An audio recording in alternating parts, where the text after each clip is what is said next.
Hey, this is Bay Area Cat. I'm not sure. Also, yeah, when I was talking about the electric car I was blowing them up, and when I was in Life Moon, San Jose, I just thought if it was a transformer in it, it could be blown up. The shockwave would probably knock you out, kind of like something sense like that. I was saying something about the fractal membrane and stuff like that. That's because when you get knocked out, they used to use smelling salts to wake you back up and stuff like that.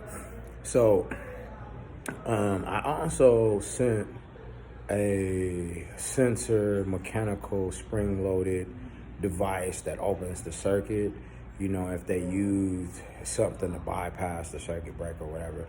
So if the magnetic flux lines or the magnetic polarity intensifies its level, as electrical current helps produce it produces a higher speed and stuff like that.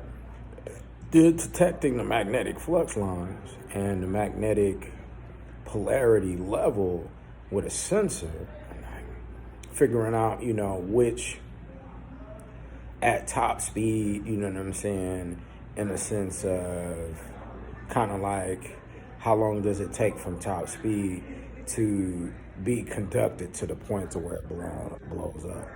In the case if they bypass the circuit breaker, that they modify it or figure out how to fabricate it and stuff like that. Or putting, on certain people's cars, that sensor, once it senses a certain magnetic flux line level, magnetic polarity level, the sensor pops. And then when the sensor pops, it pops the circuit breaker. And then the circuit breaker pops. And then, I told them that when I sent to Homeland Security, that you would need a sense of magnetic flux line or magnetic intensity or density,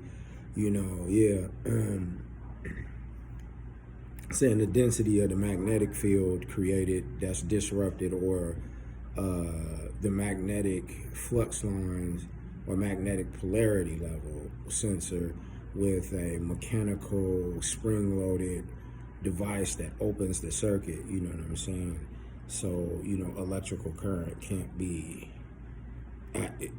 increased to a level to cause it to blow up and stuff. And then I guess the only thing they would have to find is the magnetic flux line level of explosion, and then go from there. They don't want it to get here, because if you get here, then they get to the point to where, it ain't got to go that far to blow up. So, I sent that to Homeland Security and stuff like that. No, just concerned because, at that time they said we was fighting Russia. So, basically a lot of the technological things we have, they have. And then they might even have before us. So, have a good day.